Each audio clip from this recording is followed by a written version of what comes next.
ഇന്ന് ബഹുമാനപ്പെട്ട കേന്ദ്ര ധനമന്ത്രി അവതരിപ്പിച്ച ബഡ്ജറ്റ് പൊതുവെ സ്വാഗതാർഹമാണ്. അതിന് പ്രധാന കാരണം യാതൊരു നികുതികളും പ്രത്യക്ഷ നികുതി പരോക്ഷ നികുതി വർദ്ധിപ്പിച്ചിട്ടില്ല. എല്ലാ മേഖലയ്ക്കും വലിയ പ്രാധാന്യം കൊടുക്കുന്നത്. റെയിൽവേയുടെ കാര്യത്തിന് ഡീറ്റെയിൽസ് നമുക്ക് ലഭിച്ചിട്ടില്ലെങ്കിലും കിട്ടിയിടത്തോളം വെച്ചിട്ട് 40,000 ബോഗികൾ പുതിയതായിട്ട് വരുന്നു മനസ്സിലാക്കുന്നു. സുരക്ഷ പ്രത്യേകിച്ച് വലിയൊരു ഭീഷണിയാണ് റെയിൽവേയിലെ യാത്രക്കാരെ, പ്രത്യേകിച്ച് സ്ത്രീകൾ ഇപ്പോൾ അനുഭവിച്ചിരിക്കുന്നത്. അതിന് സുരക്ഷ വർദ്ധിപ്പിക്കുമെന്ന് പറഞ്ഞിട്ടുണ്ട്. 3 കോറിഡോർ വരുന്നുണ്ട്. അതൊക്കെ വളരെ നല്ല കാര്യങ്ങളാണ്. പക്ഷേ പുതിയ ട്രെയിനുകൾ എന്ത് വന്നത് നമുക്ക് ഡീറ്റെയിൽസ് കിട്ടിയാൽ മാത്രമേ പറയാൻ ആ കാര്യത്തിൽ കഴിയുള്ളൂ.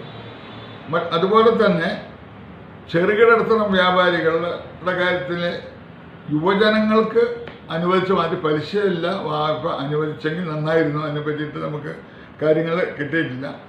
ഒരു നികുതി സ്ലാബ് ഒന്നും മാറ്റം പറ്റാത്തത് വളരെ സ്വാഗതാർഹമാണ്.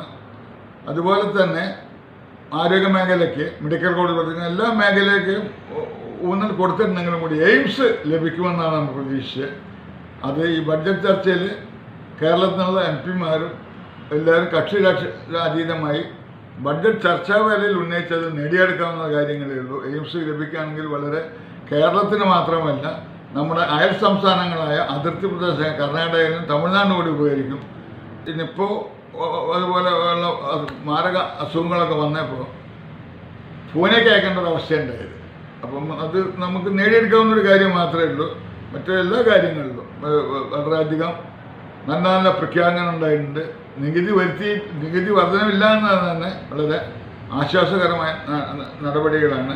പിന്നെ അടിസ്ഥാന സൗകര്യത്തിന്, സംസ്ഥാനങ്ങളുടെ അടിസ്ഥാന സൗകര്യത്തിന് പലിശയില്ലാതെ രഹിത വലിയൊരു എമൗണ്ട് അനുവദിച്ചത് സംസ്ഥാനങ്ങൾക്കും കൂടി അത് വളരെ നല്ല വിനിയോഗിക്കുകയാണെങ്കിൽ അത് വളരെയധികം ഗുണകരമായിരിക്കും. മൊത്തത്തിൽ നോക്കുകയാണെങ്കിൽ ഈ ബഡ്ജറ്റ് ഇടക്കാല ബഡ്ജറ്റ് ആണെങ്കിൽ കൂടി യാതൊരു ഭാരങ്ങളും ജനങ്ങളിൽ അടിച്ചേൽപ്പിച്ചിട്ടില്ല. പൊതുവെ സ്വാഗതാർഹമാണ്.